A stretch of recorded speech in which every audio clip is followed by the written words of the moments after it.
Green World Publications. नमस्कार बच्चों, स्वागत है आप सभी का green world publication YouTube channel पर। मैं तस्लीमा मंसूरी। आज आपका चैप्टर जो है ह्यूमन हेल्थ एंड डिजीज़ का बिल्कुल लास्ट टॉपिक चल रहा है, जो कि बहुत जल्दी ख़त्म होने वाला है। लास्ट है लेकिन इतना इम्पॉर्टेंट टॉपिक है जो कि एक ऐसी चीज़ जो आपकी ज़िंदगी को एकदम बर्बाद कर सकता है, और अगर आप उस चक्कर में नहीं फंसते हैं तो आपकी ज़िंदगी को आबाद भी कर सकता है। तो उसी के बारे में हम बात करेंगे बच्चों। आशा करती हूँ आप सभी लोग बहुत अच्छे होंगे, तबीयत बहुत अच्छी होगी और नशा से आप लोग बिल्कुल ही सुरक्षित होंगे। अच्छा, तो चैप्टर के लास्ट में देखोगे एक टॉपिक लिखा हुआ है ड्रग्स, एडिक्शन और एल्कोहल, है ना। नशा मुक्ति, नशा है, व्यसन है और आपका एल्कोहल है। तो जो ड्रग्स होता है, लिखा तो है ड्रग्स, बहुत सारे लोग सोचेंगे अच्छा वो वाला ड्रग्स है ना। तो ड्रग्स का गलत इस्तेमाल क्या किया जा रहा है और ड्रग्स का असल में मतलब क्या है।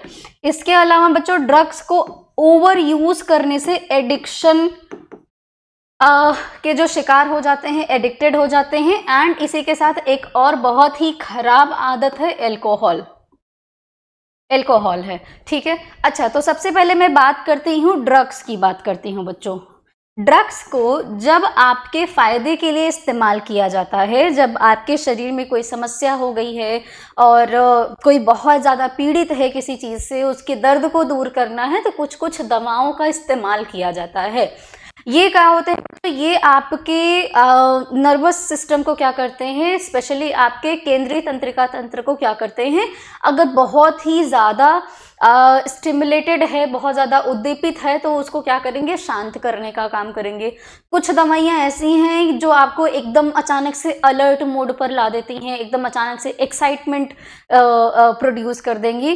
कुछ दवाइयाँ ऐसी होती हैं जो कि क्या करती हैं, स्लो डाउन करती हैं, सप्रेस करती हैं और आपके तकलीफ़ों को, जो स्पेशली फिजिकल या इमोशनल पेन है, उसको कम करने का काम करती हैं, ठीक है। तो ये सभी एज अ मेडिसिन यूज़ होता है, दवाओं के तौर पर। दवाइयों का मतलब, इनको हम दवाइयाँ ही बोलते हैं। ये जो चीज़ें होते तो ये सभी आपके केमिकल सब्सटेंसेस ही होते हैं। क्या होते हैं बच्चों, सभी रासायनिक पदार्थ ही होते हैं। और कुछ रासायनिक पदार्थ इसमें प्राकृतिक होते हैं और कुछ रासायनिक पदार्थों को क्या किया जाता है, कृत्रिम रूप से भी बनाया जाता है, लैब में उनको बनाया जाता है, ठीक है ना। मोनोमर्स का यूज़ करके, इनका बहुलीकरण करके कृत्रिम रूप से भी बनाया जाता है कुछ दवाइयों को, ठीक है। अब देखिए ड्रग्स क्या होता है बच्चों, जब तक इन दवाइयों का इस्तेमाल जितना डोज रेकमेंड किया गया है, यानी कि आपके डॉक्टर ने जितना उसका डोज का मतलब कह लो खुराक, जितना खुराक उन्होंने रेकमेंड किया हुआ है उतना अगर आप लेते हैं, क्योंकि उनको पता है कि ये पदार्थ जो एक रासायनिक पदार्थ है, जो आपके शरीर में जाकर के आपकी तंत्रिका तंत्र को क्या कर सकती है, या तो स्टिमुलेट कर सकती है या तो उसको सप्रेस कर सकती है ना। तो क्या करेगा, उसको पता होता है, तो उतने ही डोज वो रेकमेंड करता है कि इतनी दवाइयाँ आप खाएंगे तो आपको आराम लग जाएगा। लेकिन अगर रेकमेंडेड डोज से ज़्यादा आपने लेना शुरू कर दिया और आप उसको कंटिन्यू लेना शुरू कर दे रहे हैं, आज खा लिया, फिर कल खा लिया, फिर परसों खा लिया, तो क्या हो जाएंगे आप, अब आपको आदत लग जाएगी। आपको आदत क्यों लगी, क्योंकि आपके ब्रेन को ये आदत लग गई और आपका ब्रेन आपको बार बार स्टिमुलेट कर रहा है कि मुझे वो दवाई दो इस समय पर, वरना मैं पागल कर दूंगा तुमको, ठीक है ना। तो जब आपको वो दवा मिलती नहीं है, वो चीज़ नहीं मिलती है, तो आप एकदम पागल हो जाते हो, कहीं ना कहीं से वो चीज़ आपको चाहिए ही चाहिए होती है। यही आदत क्या कहलाता है, लत लगना बोलते हैं उसको। एक गाना निकला था ना, लत लग गई। लत लगना, किसी भी चीज़ की लत लगना अच्छा नहीं होता है। ये क्या है, एडिक्शन है बच्चों। Addiction of anything is bad. किसी भी चीज़ का एडिक्शन नहीं करना है। रील्स देख रहे हो तो पूरे दिन बैठ करके रील्स देखना शुरू कर दो, फिर सो के उठो तब से फिर से रील्स देखना शुरू करो, वो भी एक आदत है और वो भी बहुत बुरी आदत है, ठीक है। अगर आप पढ़ाई भी कर रहे हैं और पूरे दिन कंटिन्यूसली पढ़ाई कर रहे हो, फिर पढ़ाई कर रहे हो, फिर पढ़ाई कर रहे हो, कहीं ना कहीं वो भी आपके दिमाग के लिए सही नहीं है। खेल रहे हो, दिन भर कोई काम कर रहे हो, एक्सेस वर्क किसी भी चीज़ का, एक्सेस हैबिट किसी भी चीज़ का, एक्सेस जो आदत होती है किसी भी चीज़ का वो खराब होता है। तो इसी तरीके से दवाइयों का भी ओवरडोज लेना आपके लिए हानिकारक हो सकता है। तो ड्रग क्या है, आई होप आप समझ गए होंगे। अभी अल्कोहल के भी बारे में हम बात करेंगे। सबसे पहले हम ड्रग्स के बारे में बात कर लेते हैं। विभिन्न प्रकार की जो दवाइयाँ होती हैं उनके बारे में बात कर लेते हैं। ये दवाइयाँ रिकमेंडेड डोज में लेंगे तो आपके लिए फ़ायदा होगा। अगर आप मनमानी तरीके से ओवरडोज इसका लेते रह रहे हैं तो आपके लिए बहुत बड़ा नुकसान कर सकता है। शारीरिक रूप से आपको बहुत ज़्यादा नुकसान पहुंचाएगा, मानसिक रूप से आपको बहुत ज़्यादा नुकसान पहुंचाएगा, आर्थिक रूप से तुम्हें बहुत ज़्यादा नुकसान पहुंचाएगा, पारिवारिक रूप से बहुत ज़्यादा नुकसान पहुंचाएगा, सामाजिक रूप से भी बहुत ज़्यादा नुकसान पहुंचाएगा। जिन बच्चों ने उड़ता पंजाब मूवी नहीं देखी है, आई वुड रिकमेंड कि आप देखिए। इसलिए नहीं देखिए कि आपको ड्रग एडिक्ट होना है, इसलिए देखिए कि देखो कि उसमें कितनी बुरी हालत हो जाती है। एकदम गरीब तबके से आए हुए लोग और नशे की हालत में इतने ज़्यादा बर्बाद हो जाते हैं कि पूरी फैमिली सफ़र करने लगती है। और पंजाब वैसे भी बहुत ही ज़्यादा ड्रग्स के चक्कर में पीड़ित स्टेट है, बहुत ज़्यादा हालत ख़राब है वहाँ पर। न्यूज़ देखना, वहाँ पे पूरी फैमिली परेशान रहती है। यूथ, स्पेशली यूथ जो होते हैं, सबसे ज़्यादा इस चक्कर में फंसने वाले होते हैं। ठीक है, और मैं बोलूँगी कि मेल कुछ ज़्यादा ही होती है। आई डोंट नो कहाँ से लड़कों में ये बहुत ज़्यादा आ जाता है। लड़कियाँ भी हैं, मैं ऐसा नहीं कह रही हूँ कि लड़कियाँ नहीं हैं, लेकिन नंबर अगर देखा जाएगा, अगर आप रेशियो देखोगे तो मेल बच्चे ज़्यादा हैं। तो चलिए देखते हैं कितने टाइप की दवाइयाँ होती हैं बच्चों। इन दवाइयाँ आपके लगभग, इनको क्या किया गया है, मेजरली इनको 4 टाइप्स में आपके डिवाइड किया गया। कुछ आपके क्या हैं बच्चे, सेडेटिव्स हैं। क्या हैं, सेडेटिव्स हैं। सेडेटिव्स क्या करेंगे, ये आपको ये क्या करते हैं बच्चों, तुम्हारे माइंड को शांत करेंगे, ठीक है ना, सप्रेस करेंगे। जो भावनाएं हैं, जो तकलीफ है, जो परेशानी है, उसको क्या करेंगे, शांत करने का काम करेंगे। तो इनको क्या कहते हैं, शामक कहते हैं, शांतिदायक औषधियाँ कहते हैं। ये आपके कैसे होते हैं, इनको ट्रैंक्विलाइजर कहा जाता है। मतलब ये कुछ ऐसी दवाइयाँ होती हैं जो आपको क्या करती हैं, शांति प्रदान करती हैं। अगर आपने इनको खा लिया हुआ है तो क्या होंगे, आप थोड़ी देर में आपको राहत मिलने लगेगा, आराम मिलने लगेगा। आपने देखा होगा कि जब कोई बहुत परेशान है, हॉस्पिटल्स में जब कभी आपने देखा होगा, जब कोई बहुत ज़्यादा परेशान है तो उसको एक इंजेक्शन लगाया जाता है और वो बंदा आराम से या बंदी आराम से क्या होता है, धीरे धीरे उसको नींद आ जाती है और वो सो जाता है।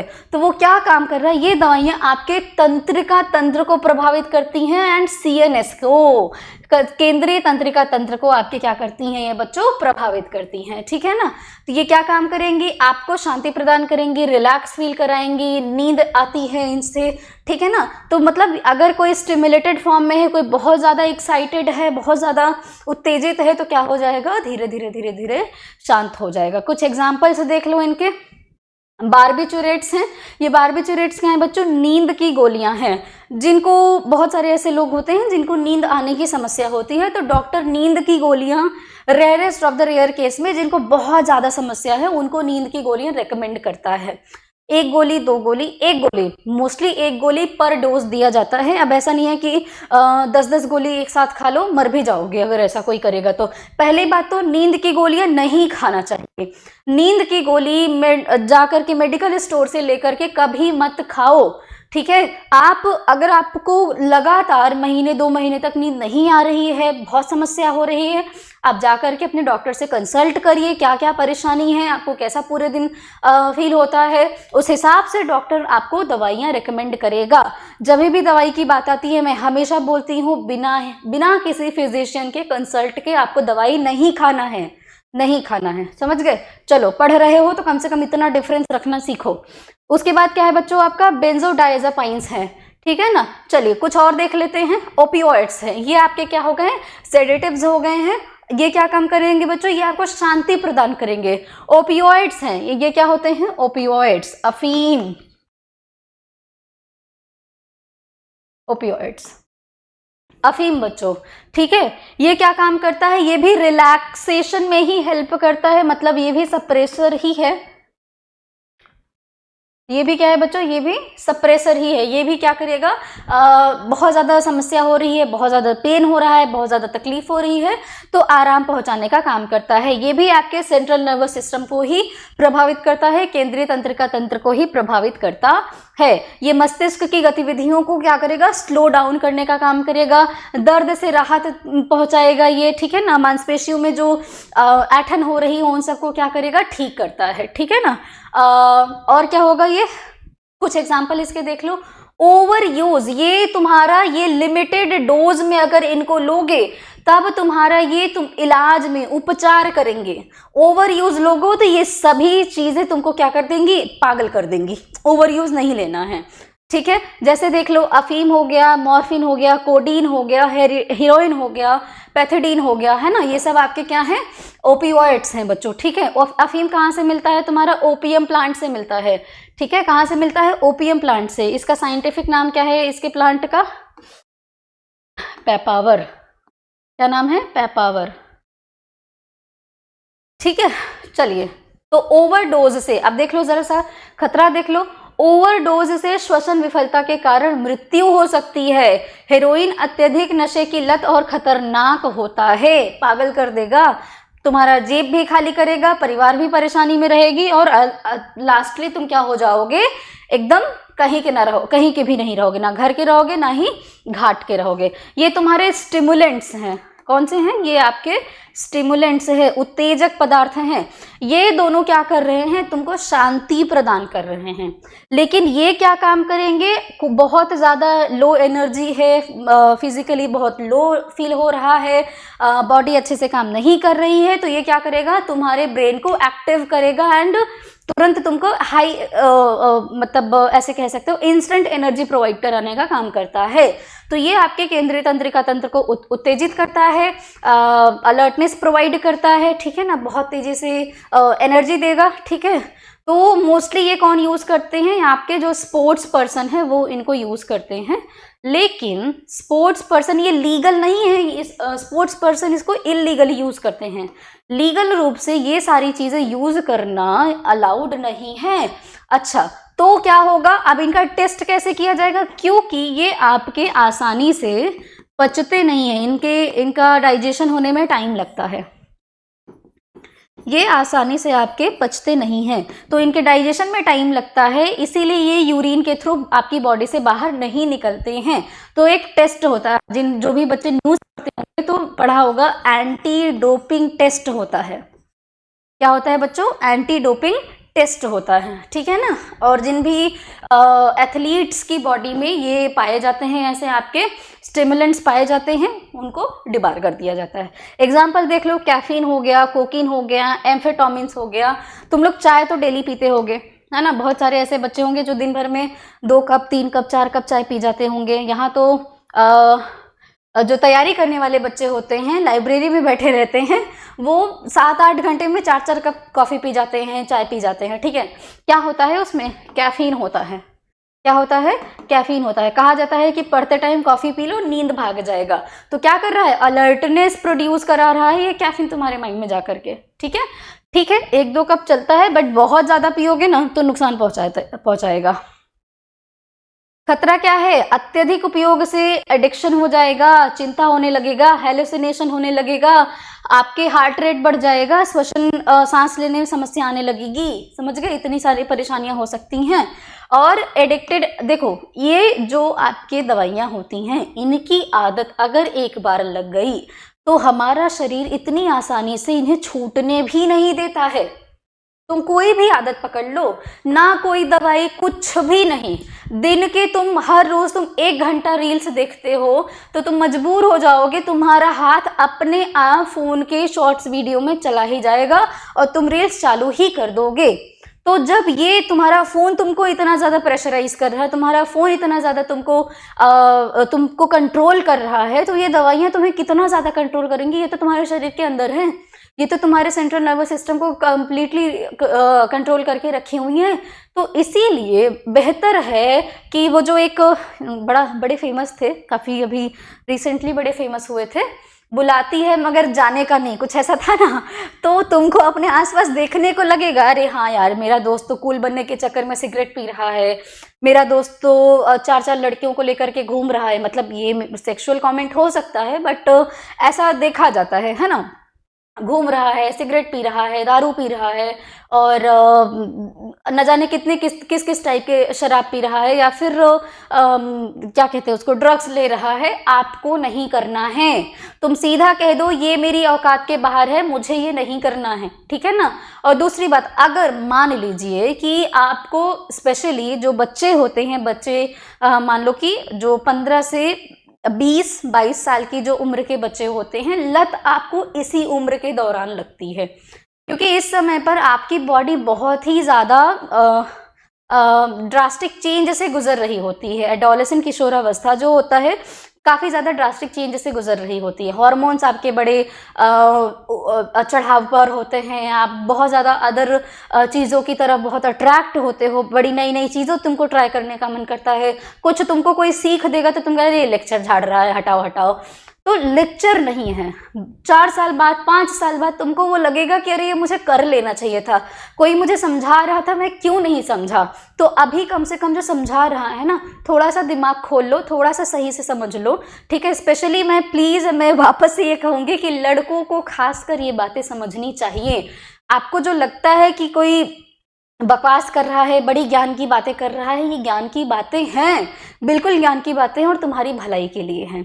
तो नशे से दूर रहो, जितना आप दूर रहोगे उतना आपके लिए अच्छा है। हो सकता है कि आपकी लाइफ में ऐसे बहुत सारी चीज़ें हों जो आप किसी से शेयर नहीं कर पा रहे हैं, और आपको लग रहा है कि आपका दोस्त करे चल चल चल बियर पी लेते हैं, चल चल ये कर लेते हैं, वो कर लेते हैं और ठीक हो जाएगा। अक्सर मैंने देखा है कि मूवीज़ वगैरह भी ये चीज़ें बहुत प्रमोट करती हैं, and I have seen and I have heard also from some of my friends.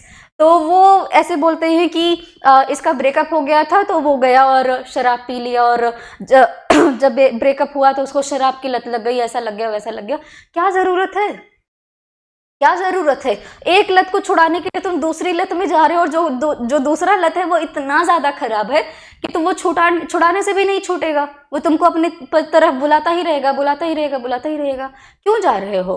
किसी ऐसे पर्सन को ढूंढो जो तुमको लगता है कि हाँ इससे मैं बता सकता हूँ, इससे मैं अपनी बातें शेयर कर सकता हूँ, and I will feel light, ठीक है। स्पेशली अगर ये मेरी वीडियो जो है ये पेरेंट्स तक भी अगर पहुँचे, तो मैं पेरेंट्स से गुजारिश करूँगी कि अगर आपका बच्चा मान लीजिए कि अपनी किसी गलती के बारे में भी बताता है आपको, कृपया करके ध्यान से सुनिए और शांति से उसकी बात को समझने की कोशिश करिए। मोस्टली क्या होता है ना कि हम इतने ज़्यादा जजमेंटल हो जाते हैं, इतने ज़्यादा कह लो कि प्रोवोकिंग नेचर के हो जाते हैं कि हम समझना नहीं चाहते हैं, हम तो बस सज़ा देने पर दौड़े रहते हैं। तो जो हमारी फैमिली का मेंबर है, छोटा बच्चा है, वो हमसे बातें कहने से घबराएगा। वेरी फर्स्ट थिंग इज़ कि आपको एक ऐसा एनवायरनमेंट क्रिएट करना पड़ेगा जहाँ पे आपका बच्चा सारी बातें आपसे कह पाए। सबसे बड़ी समस्या यही होती है कि घर में ऐसा माहौल नहीं मिल पाता है कि हम कोई बात शेयर कर पाए, और बच्चा जो है हमारा या हमारे घर का जो मेंबर है वो गलत रास्ते पर ना जाने पाए। ये तो बात एडोलेसेंट्स की हो गई है। सरकारी नौकरी की तैयारी करने वाले जो अडल्ट्स हैं, न जाने क्यों, न जाने किस प्रेशर में, असफल होने के प्रेशर में या किस प्रेशर में इतने सारे सुसाइड के केसेस आते हैं। पता नहीं क्या समस्या होती है, वो क्यों किसी से खुल के बात नहीं कर पाते हैं, और क्या आता है कि वो सुसाइड कर लेते हैं। तो आई वुड रिक्वेस्ट कि प्लीज़ एक ऐसा एनवायरनमेंट क्रिएट करिए, या आप खुद भी जो भी मेरी बातें सुन रहे हैं, आप खुद भी एक ऐसा पर्सन बनने की कोशिश करिए कि कोई अगर परेशान है, वो अपनी बातें आपसे शेयर कर रहा है, आप बस सुन लीजिए। क्या पता उसकी समस्या सिर्फ कह देने से आधी हल हो गई है। और अगर आपको लगता है कुछ आप बेटर सुझाव दे सकते हैं तो दीजिए, बस सुझाव दे दो, निकल मत जाओ सुलझाने के लिए, पंचायत करना मत बैठ जाओ, मालिक मत बैठ जाओ, वरना क्या पता तुम ही फंस जाओ। दूर रहो बस। हाँ, हो सकता है कि दूर से ही कुछ सुझाव अगर आप दे सकते हो आप दे दीजिए। छोटे बच्चों से यही गुजारिश है, खास करके वापस कह रही हूँ, खास करके लड़कों से, कि इन चीज़ों के चक्कर में मत पड़िए। सिगरेट, जो गुटखा हो गया, जो आपका ये सब गाजा वाजा हो गया, मत करिए ये सब। आप सबसे पहले आप अपनी फैमिली को देखिए। आपकी फैमिली कहीं ना कहीं सोच रही होगी कि हाँ मेरा बच्चा तो अच्छे से पढ़ रहा है, अच्छे से काम कर रहा है, अच्छी संगत में है। अवॉइड नहीं किया जा सकता है, जो टाइम है ना यहाँ पर आप बुरी संगत को अवॉइड नहीं कर सकते हो। बहुत सारी चीज़ें हैं, बहुत सारी चीज़ें हैं। इट जस्ट यहाँ पर बहुत ही ज़्यादा स्ट्रॉन्ग विल पावर चाहिए कि अरे ये तो बेकार चीज़ है। एक छोटी सी बात लास्ट में कहूँगी कि जब कोई अच्छी चीज़ आपको अट्रैक्ट नहीं कर रही है तो आप हमेशा अपने ब्रेन को बोलो कि बुरी चीज़ ही मुझे अट्रैक्ट नहीं करेगा। अगर मैं अच्छी चीज़ की तरफ अट्रैक्ट नहीं हो रहा हूँ तो खराब की तरफ भी मैं अट्रैक्ट नहीं होऊंगा। आजकल गाली देना बहुत बड़ा कल्चर हो गया है, वल्गर बातें करना बहुत बड़ा कल्चर हो गया है, पर हम किसी से अच्छे से तरीके से तहजीब से बात नहीं कर सकते हैं। जब आप तहजीब से बात नहीं कर सकते हो तो वल्गर लैंग्वेज भी मत बोलो। ये इस देश की संस्कृति नहीं है, ना ही तुम्हारे परिवार की संस्कृति है, ना ही जिस समाज में तुम रहते हो वहाँ की संस्कृति है। ठीक है, चलो अपने टॉपिक पर वापस आ जाते हैं, कुछ और दवाओं के बारे में देख लेते हैं। हेलुसिनेशंस, कुछ हेलुसिनेंट्स होते हैं, ऐसे दवाइयाँ होती हैं जो कि तुमको दिन में तारे दिखाएंगी, मतलब नई दुनिया दिखाएंगी, जो क्या होती हैं कि एग्जिस्ट ही नहीं करती हैं। ठीक है ना, मति भ्रामक पदार्थ होते हैं। ये ऐसे दवाएं होते हैं बच्चों जो क्या करेंगे, आपके ब्रेन को इतना ज़्यादा परेशान कर देंगे कि हमारा ब्रेन डिफ्रेंशिएट ही नहीं कर पाएगा कि वास्तव में क्या चीज़ एग्जिस्ट कर रहा है और झूठ में क्या चीज़ एग्जिस्ट कर रहा है। ठीक है ना, तो विचारों, भावनाओं, धारणाओं में परिवर्तन करता है। मति भ्रम, मति क्या मतलब क्या है, तुम्हारे दिमाग का जो सोच है, ऐसी चीज़ें देखना या सुनना जो वहाँ है ही नहीं, जो रियलिटी में एग्जिस्ट ही नहीं करता है। ठीक है ना, वो आपके इमोशंस पर डिपेंड करता है कि सबकॉन्शियस माइंड में कौन किस टाइप के इमोशंस है, वैसी चीज़ें आपको दिखना शुरू हो जाएंगी। और ऐसा होता है। ठीक है, कुछ एग्जांपल्स देख लो, एलएसडी है, मेस्केलिन है, साइबिन है, गांजा है, मारिजुआना, हशीश, हेरोइन, ये सब चीज़ें आपकी कुछ कुछ दवाइयाँ हैं। इससे समस्या क्या होगी, मानसिक स्वास्थ्य संबंधी समस्याएं आएंगी, मनोविकृति होगा, मस्तिष्क को दीर्घकालिक क्षति हो सकती है। मैरिजुआना से अन्य शक्तिशाली दवाओं की लत लग सकती है। ठीक है, तो कुछ ऐसी दवाइयां हैं जिनके दो विभिन्न प्रकार के दवाइयां मिला करके क्या किया जाता है, दवाइयाँ, औषधियाँ बनाई जाती हैं। जैसे कि अल्कोहल एंड बार्बिट्रेट्स का यूज करके क्या बनाया जाता है बच्चों, अवसादक प्रभाव में नाटकीय वृद्धि, डिप्रेशन पैदा करने वाली दवाइयाँ। ये आपके अल्कोहल एंड एंटीहिस्टामिन अत्यधिक उनीदापन उत्पन्न करने का कारण, एक्साइटमेंट स्टिमुलेट करेगा। वैलियम हो गया, शामक प्रभाव में तेजी से वृद्धि, ये क्या है, आपके सेडेटिव्स हैं, यानी कि क्या करेंगे, सुस्त कर देंगे तुम्हारे शरीर को। मैरिजुआना समन्वय में कोऑर्डिनेशन गड़बड़ कर देगा, डिसीजन मेकिंग में समस्या आएगी। ये आपके क्या है, कुछ कुछ कॉम्पोजिशंस हैं, कुछ दवाइयाँ मिला करके बनाई जाती हैं। ये टेबल है, यहाँ से आपको क्या करना है, एग्जाम्पल में जो पूछता है, क्या पूछेगा कि दवाओं का प्रकार दे देगा और आपसे पूछ लेगा कि ये कौन सी कैटेगरी में आता है। ठीक है, ये आपके क्या है बच्चों, ये आपके सेडेटिव्स हैं, सेडेटिव्स हैं। ठीक है, और ये आपके क्या है बच्चों, ये आपके ओपियोइड्स हैं। ये क्या है, आपके स्टिमुलेंट्स हैं। और ये क्या है, हेलुसिनेंट्स हैं, भ्रम पैदा करने वाली दवाइयाँ। ठीक है, एग्जाम्पल देख लीजिए, बेंजोडाइएजापाइंस हैं, बार्बिचुरेट्स है। ठीक है ना, अफीम, मॉर्फिन, हेरोइन, ये एग्जाम्पल हमने देख लिया हुआ है। कोकीन है, कैफीन है, कोकीन है, ये सब हैं आपके। मारिजुआना, गांजा हो गया, चरस हो गया, हशीश हो गया, भांग हो गया, ये सब आपके हेलुसिनेशंस वाले हैं। भांग तो सबको ही जानता होगा, बड़ा जब शिवरात्रि आता है, होली आता है, तो सब लोग भर भर के भांग छाछ में डाल करके खूब पीते हो। अरे ये तो हमारे शिव जी की पूजा की जाती है उससे, और हम पी रहे हैं। प्लीज ऑफेंड मत होइएगा, भगवान ने ये नहीं कहा है कि बस पीते जाओ और मनमानी तुम अपनी तबीयत खराब कर लो, नहीं। अरे भगवान ने और भी तो बहुत कुछ बोला है कि खाली भांग पीने के लिए बोला है, ये तो नहीं कहा है। भांग किसी ने अगर चढ़ा लिया हुआ है, किसी ने पी लिया हुआ है, तो उसको देखोगे हंसते ही रहता है, रो रहा है तो रोते ही रहता है, कंट्रोल नहीं होता है। ब्रेन पर कंट्रोल नहीं होता है। ठीक है, चलिए आ जाइए। एल्कोहल, एल्कोहल सब तो जानते हैं, सलमान खान का बड़ा फेमस मूवी है ना, एल्कोहल से। चलो ठीक है, तो एल्कोहल क्या है आपका? Chemical ethyl alcohol, ethyl ethyl alcohol. ठीक है, ये पेय पदार्थ की तरह इस्तेमाल तो होता है, लेकिन ज़रूरी नहीं है कि ये बहुत फ़ायदेमंद ही है। मिथाइल एल्कोहल पेय पदार्थ में नहीं इस्तेमाल होता है। C2H5OH है ये आपका। ठीक है बच्चों, एथिल एल्कोहल जिसको बोलते हो या इथाइल एल्कोहल बोलते हो, दरअसल जो शराब में इस्तेमाल होता है। राइट, शराब में क्या होता है? इस्तेमाल होता है। तुम्हारे शराब बनाए जाएंगे, बियर बनाया जाएगा और बहुत बड़ी महंगे तुम्हारे शराब बनाया जाता है। लोग बड़ा कूल बनने के चक्कर में आजकल तो ब्रिटिशर्स से ये जो लिया गया था, नॉट ओनली ब्रिटिशर्स, ये आपका प्राचीन समय से क्या कहते हैं उसको, सोमरस और फला फला करके ये सब चल रहा है। लेकिन जब मॉडर्न टाइम आया और आज का जो टाइम चल रहा है, स्पेशली हाई प्रोफाइल्ड के लोग जो बड़े अमीर हैं, करोड़पति, बिलियनियर्स एंड ऑल, ये सब बड़े महंगे शराब पीते हैं और कल्चर हो गया है उनका। ठीक है, ऐसे कल्चर से आप नमस्ते बोल दीजिए, मुझे नहीं पीना है। ठीक है, तो एल्कोहल से भी बहुत ज़्यादा नुकसान होता है। तुम्हारा क्या हो जाएगा? कोऑर्डिनेशन गड़बड़ हो जाएगा, तुम्हारे लिवर को नुकसान पहुंचाएगा, तुम्हारे हार्ट रेट को नुकसान पहुंचाएगा, तुम्हारी किडनी को गड़बड़ करेगा, ये सारी चीज़ें करता है। चलो अब देखते हैं क्या होता है।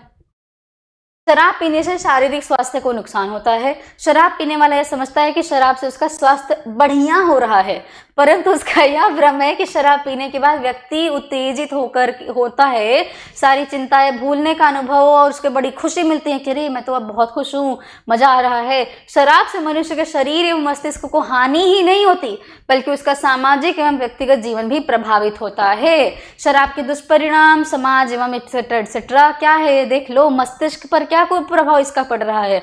मस्तिष्क शराब से प्रभावित होने के कारण सामान्य रूप से संवेदनाएं ग्रहण नहीं कर पाता है। सबसे पहले किसको गड़बड़ करेगा, ये किसको अफेक्ट करेगा? सेरिबेलम को, जो क्या काम करता है, जो तुम्हारी संतुलन को मेंटेन करने का काम करता है, उसी को प्रभावित कर देगा, तो कोऑर्डिनेशन गड़बड़ हो जाएगा। ओके, शराब एवं नशीले पदार्थों के सेवन से मस्तिष्क तथा आपके तंत्रिका तंत्र की कार्य क्षमता घटने के कारण शरीर के सभी कार्य विलंब से होते हैं। एग्जाम्पल देख लो, मद्यपान के बाद जब कोई व्यक्ति एक नाला देखता है तो उसका मस्तिष्क जो है पैरों को रुकने का आदेश देता है, और जब तक वो देता है तब तक उसके पैर नाले में पहुंच चुके होते हैं। ठीक है, पेशी असंतुलन, आपकी मांसपेशियां कैसे गड़बड़ हो जा रही हैं? मद्यपान करने से तंत्रिका तंत्र के शिथिल होने के कारण मांसपेशियों का संतुलन बिगड़ जाता है। मद्यपान की अधिकता से उसकी दृष्टि क्रिया विकृत हो जाती है। ठीक है, शरीर के अन्य अंगों को भी कुप्रभावित करता है। किडनी को तुम्हारे प्रभावित करेगा, बहुत ज्यादा यूरिनेशन होने लगेगा तो डिहाइड्रेशन हो जाएगा। लंग्स को प्रभावित करेगा, यकृत को तुम्हारे प्रभावित, सबसे ज्यादा प्रभावित होने वाला अंग जो है शराब से वो है यकृत। आपके हार्ट को प्रभावित करेगा, ब्लड वेजल्स को, स्टमक को, इन सबको ये क्या करता है? प्रभावित करता है बच्चों। ठीक है, जिसकी वजह से क्या होंगे तुम्हें? निमोनिया, हैजा एंड ऑल, ये सब इन्फेक्शंस होने लगते हैं। यकृत पर इसका कुप्रभाव पड़ता है एंड लिवर सिरोसिस हो जाता है। ठीक है, यकृत के सेल्स क्या होने लगेंगे? डेड होने लगेंगे एंड क्या हो जाएगा? लिवर सिरोसिस हो जाएगा। आमाशय एवं आंतों पर भी इसका कुप्रभाव पड़ता है। अल्कोहल का आमाशय एवं आंतों पर, आंतों की श्लेष्मिका झिल्ली पर बुरा प्रभाव पड़ता है, जिसके फलस्वरूप पेप्टिक अल्सर हो जाता है। ठीक है ना, घाव हो जाता है आपके आमाशय एवं आंतीय नाल में। ठीक है, और संतान पर कुप्रभाव, स्पेशली ये फीमेल्स की वजह से होता है।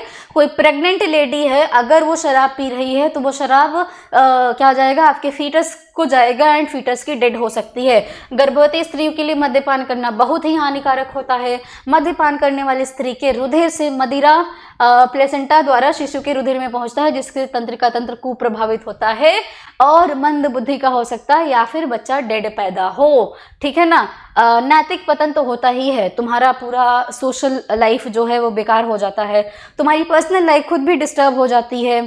तुमको मूवीज में तो दिखाया गया होगा, आदमी आता है शराब पी करके अपनी वाइफ को गाली देगा, मारेगा, पीटेगा, और पत्नी मेरा पति परमेश्वर करके उसकी पूजा तब भी करती रहती है। ये नहीं है कि उसका शराब छुड़ा सके। एल्कोहल और वाहन, एल्कोहल ग्रहण करके आप क्या कर रहे हैं, गाड़ी चला रहे हैं। जब तुम्हारा बैलेंस ही नहीं है, शराब तुम्हारी बॉडी में गया, तुम्हारा बैलेंस ही नहीं बन पा रहा है, गाड़ी क्या खाक चला पाओगे? गाड़ी ही नहीं चला पा रहे हो, बैलेंस ही नहीं तुमको दिखाई दे रहा है, बन पा रहा है, दिखाई भी क्लियरली नहीं दे रहा है, एक्सीडेंट तो होगा ही, तुम भी मरोगे, दूसरा भी मरेगा, क्या जरूरत है? लेकिन भैया क्या कर सकते हैं, ऐसे लोगों को पुलिस ये नहीं करती कि पकड़ करके जेल में डाले एंड अच्छे से खातिरदारी करे। मद्यपान करने से दृष्टि अनियंत्रित एवं धुंधली हो जाती है, वगैरह वगैरह। एल्कोहल के प्रभाव से सिर तथा आंख में समन्वय बिगड़ जाता है, और एल्कोहल के कारण चालक सामने से आते हुए ये सब देख नहीं पाता है, क्या हो जाएगा, एक्सीडेंट हो जाएगा आपका। ठीक है, तो ये आपने देख लिया किशोरों द्वारा ड्रग एल्कोहल लेने के क्या कारण है भैया, क्यों इतना एडिक्शन हो रहा है, या फिर आप क्यों शराब की तरफ या नशीली दवाओं की तरफ, सिगरेट की तरफ, गुटखा की तरफ क्यों आकर्षित हो रहे हो? कोई बड़ी सुंदर सी कन्या तो है नहीं, लोग कन्याओं को देख करके आकर्षित होते हैं, लेकिन ये कितना सुंदर है, ये लोग क्या हैं जो इनकी तरफ आप आकर्षित हो जाते हैं? तो क्या होता है ना कि जो एक्चुअली आपके आसपास का जो कल्चर होता है, इसको देखते हुए क्या होते हैं कि बहुत सारे बच्चे अपने आसपास के कल्चर को देख करके आकर्षित हो जाते हैं। ठीक है, कई बार बच्चों पर बड़ा दबाव होता है और फिर उनका दोस्त बोलता है अरे चल पी लेते हैं, कोई दिक्कत नहीं होगी, और ये सारी चीजें होंगी, है ना, तो उससे क्या हो जाएगा, ठीक है अच्छा चलो कर लेते हैं, पी लेते हैं यार, क्या ही फर्क पड़ता है, एक ही बार तो करेंगे। एक बार कर लिया, आपकी बॉडी में गया, फिर आपकी बॉडी दोबारा डिमांड करने लगेगी और आप फिर से जाओगे। ठीक है, तो कोई प्रेशर बन रहा है, एजुकेशन एंड काउंसलिंग में कोई इशू आ रहा है, और पारिवारिक रूप से कोई दबाव पड़ रहा है, कोई ऐसी बात है जो आप अपने पेरेंट्स से नहीं शेयर कर पा रहे हैं, प्रोफेशनल्स हैं जो मान लो कि कोई आपको कोई चीज़ है, आप कोई किसी बात को लेकर के बड़ा डिप्रेशन में गुजर रहे हो, तो आप अपने लोगों को बताइए, अपने आसपास के जो लोग हैं उनसे आप बताइए, वो समझेंगे आपकी बात को। हमेशा शेयर करने की कोशिश करो। ठीक है, ये डरो मत कि ये लोग मेरा मजाक उड़ाएंगे, क्या करेंगे। ठीक है, लाइफ बहुत कुछ सिखाती है। ठीक है ना, तो किशोरों से प्राकृतिक जिज्ञासा, जोखिम उठाने, नए प्रयोग करने, उत्तेजना के प्रति आकर्षण एक्सेट्रा, कूल बनने के चक्कर में, अच्छा ठीक है, मैंने सुना है कि जो कॉलेजेस वगैरह होते हैं, अरे बच्चा है, एक बॉटल दूध ला ले, वो पी ले। भाई तुम एक गिलास दूध पी लो, वो बहुत अच्छा है, पर शराब मत पियो। ठीक है ना, चलिए, प्रथम प्रयोग और ये सब वो सब करने की वजह से क्या होता है कि लोग कंज्यूम कर लेते हैं। डिप्रेशन है, डिप्रेशन को दूर करने का बस एक ही तरीका नजर आता है कि मुझे तो शराबी सिगरेट पीना है ना, तो ये सारी चीजें होती हैं। मत करिए ऐसे लोगों से नमस्ते करके आप दूर हो जाइए। ठीक है बच्चों, अब जो क्या होते हैं कि एडिक्टेड लोग होते हैं, उनमें देखो ये कितना नुकसान होता है। एकेडमिक परफॉर्मेंस गड़बड़ हो जाएगा, हमेशा डिप्रेस्ड रहेगा इंसान, थका रहेगा, अकेला हो जाएगा, अकेले रहने का मन करेगा, कोई चीज़ नहीं मिल रही है तो एकदम पागल हो जाएगा, चिड़चिड़ापन हो जाएगा, कनेक्शन टूट जाएगा, और lastly physically, mentally, emotionally, socially हर तरह से एकदम परेशानी आ जाएगी। ठीक है ना, फिर भी आपकी फैमिली बहुत ही ज़्यादा स्ट्रांग होती है, ऐसे में भी आपका साथ नहीं छोड़ती है और बहुत कोशिश करती है कि आप इन चीज़ों को छोड़ दीजिए। सबसे पहली बात कि अगर इन चीज़ों की लत एक बार लग गई, इतनी समस्या होती है कि नहीं छूटती है। मैं बहुत छोटा सा एग्जाम्पल देती हूँ। मेरी मम्मी सुपारी थोड़ा सा डाल के पान में खाती हैं। ठीक है, मैं उनको इतना डांटती हूँ कि पान मत खाइए, लेकिन उनका छूटता नहीं है, बल्कि पान खाने की जो फ्रीक्वेंसी है उनकी वो बढ़ गई है। पहले 2 टाइम खाती थी, अभी पूरे दिन पान खाती हैं। ठीक है, तो उस पान से भी बहुत नुकसान होता है। ऐसे ही छोटा सा आपको लगता है कि अरे कोई फर्क नहीं पड़ता है इससे, लेकिन बहुत बुरा फर्क पड़ता है। आपको नजर नहीं आएगा, धीरे धीरे आपके शरीर को क्या कर देगा, एकदम बर्बाद कर देगा। मत करिए इसको, यही मेरी आपसे गुजारिश है कि मत करिए इसको। ठीक है बच्चों, चलिए ये सब हम डिस्कस कर चुके हैं। हाँ, एक और चीज़ जो आपने देखा होगा, जब आप देखेंगे उड़ता पंजाब जैसी कुछ मूवीज़ हैं जिनमें आप देखेंगे तो कुछ कुछ ऐसे दवाइयाँ होती हैं, कुछ कुछ ऐसी दवाइयाँ होती हैं जो क्या होती हैं कि जिनको इंजेक्शन के थ्रू ओरली लिया जाता है, कुछ कुछ तो नाक से सांस लेकर के पता नहीं कैसे उस पाउडर को सूंघ जाते हैं या पता नहीं कैसे अपने शरीर में इंजेस्ट कर जाते हैं। जो लोग इंजेक्शन के थ्रू दवाइयाँ लेते हैं, वो जो ड्रग्स होते हैं उनको लेते हैं, एक ही इंजेक्शन कई सारे लोग लेते हैं और बड़ा वियर्ड सा उनको दिखाया जाता है, ऐसा लगता है कि पता नहीं क्या है ना। तो वही इंजेक्शन सबकी बॉडी में जा रहा है, वही ब्लड सबकी बॉडी में इंजेस्ट हो रहा है। मान लो कोई उसमें से क्या हो, सेक्सुअली ट्रांसमिटेड डिजीज से इन्फेक्टेड हो और वही डिजीज दूसरे में चला गया और इंसान या एड्स हो गया, गोनोरिया हो गया, सिफिलिस हो गया, पता नहीं किससे किससे इन्फेक्ट हो जाए, खत्म कहानी। ठीक है, तो मत करिए, यही मेरी गुजारिश है। लास्टली एक नोट के साथ अब क्लास खत्म कर रही हूँ। डिस्कस कर लिया है हमने जो इंपॉर्टेंट चीज़ें थी। आप आसानी से इस टॉपिक को टैकल कर सकते हैं अगर आपका क्वेश्चन आता है। ऑब्जेक्टिव आएगा तो मेडिसिन के क्लासिफिकेशन के बारे में पूछेगा, वो भी बता सकते हैं, एंड प्रभाव और किस तरह से दूर किया जा सकता है वो भी आप अब आसानी से लिख सकते हैं। ठीक है बच्चों, तो लास्ट में बस यही गुजारिश है, मत करिए। जितने भी लोग ये वीडियो देख रहे हैं प्लीज़ इसको एक अच्छे नोट की तरह लीजिए कि आपकी ये लाइफ को बर्बाद कर सकता है। समझ गए? तो अगर टीचर मानते हैं, एक सलाह मानते हैं, तो इसको जितने भी बच्चे अगर देख रहे हैं अगर वो नहीं करेंगे, बड़ा अच्छा लगेगा कि कुछ लोगों की ज़िंदगी तो सही हो रही है। बाकी अपना ख्याल रखिए, आपके एग्ज़ाम्स हैं, एग्ज़ाम्स पर फोकस करो, अच्छे से पढ़ाई करो, तैयारी करो और अच्छे से एग्ज़ाम दो। एंड अपना ख्याल रखिए। Thank you so much.